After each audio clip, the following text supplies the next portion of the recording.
ही काय पद्धत आहे वागण्याची? पुन्हा, पुन्हा, पुन्हा, पुन्हा अशाच लोकांसोबत डील का करावं लागतं यार मला? आणि किती इन्सल्टिंग बोलली ती मला. आय जस्ट हेट दिस. का ना माझ्यासोबत नेहमी असं का रे होतं? ताई ताई मला याचा अर्थ सांग ना. आत्ता नाही यार, जा. अगं प्लीज, थोडं अर्जंट आहे, बघ ना, मला समजतच नाहीये, प्लीज. वाच. हां, हे बघ.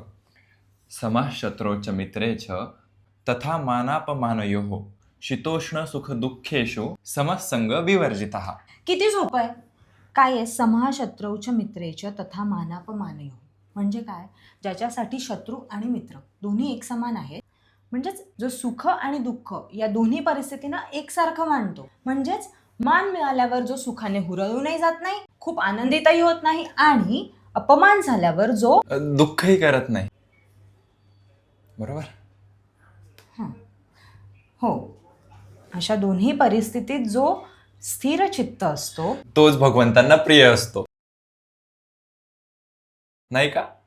काय भारी आहे ना. आपल्या आयुष्यातील दुःख किंवा आनंद यासाठी आपण कुणावर डिपेंडच राहिलं नाही पाहिजे. आणि यदा कदाचित कुणी आपला अपमान केलाच तर त्यावर रिॲक्ट करायचं की नाही हे तर आपल्या हातात आहे. वा, म्हणजे जसं सेव्ह टाइम, सेव्ह मनी, तसं सेव्ह एनर्जी. वा, काय प्रॅक्टिकल शोक आहे नाही का?